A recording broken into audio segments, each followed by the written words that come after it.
Hello বন্ধুরা, আশা করি তোমরা সকলে ভালো আছো। আমিও খুব ভালো আছি। আবারও একটি নতুন ভিডিও নিয়ে হাজির হলাম। দেখতেই পারছো আমি রেডি হয়ে গেছি। আর জানো আজকে কোথায় যাব? তো সবাই মিলে বেরিয়ে পড়লাম। এখানে আমি বাস থেকে নেমে টোটোতে উঠে পড়েছি। আমার ফ্রেন্ডও চলে এসেছে। আমার এই ফ্রেন্ডের জন্য দাঁড়িয়ে থাকতে থাকতে আমার পা পুরো ব্যথা হয়ে গেছে। আমার এই ফ্রেন্ডটা ভিডিওতে আসতে খুব ভালোবাসে। তোমরা হয়তো বুঝতেই পারছো কোথায় এসেছি। আমি এসেছি কলেজ। এই ফ্রেন্ডটা আমার কলেজ থেকেই পরিচয়। আমি যখন ফার্স্ট অ্যাডমিশন নিতে যাই তখন আমার এই ফ্রেন্ডের সাথে পরিচয়। আর আমাকে ফুল সাপোর্ট করে ভিডিও নিয়ে। যাই হোক, এত কথা তো বলে ফেললাম।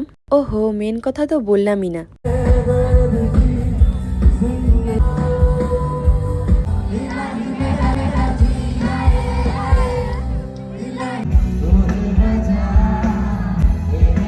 কলেজে ছিল বড় করে প্রোগ্রাম, তোমরা তো দেখতেই পেলে। আর বাড়ির থেকে কিন্তু বিকালেই বেরিয়েছিলাম। আর কলেজে পড়াশোনা করার কিন্তু একটা আলাদাই মজা। বান্ধবীদের সাথে গল্প করা, আড্ডা, মজা। কলেজ বলো আর স্কুলে বলো, প্রোগ্রাম গুলো কিন্তু আলাদাই হয়। দেখো আমি কলেজ থেকে বেরিয়ে পড়েছি, আর বেরিয়েই কিন্তু আমি চলে গেছি খেতে। রাত হয়ে গেছে, গাড়ি পাচ্ছিলাম না, বাবাকে ফোন করেছিলাম, তাই রাতে ডিনারটা আজকে বাইরে। ভিডিওটি এখানে শেষ করছি। বাই।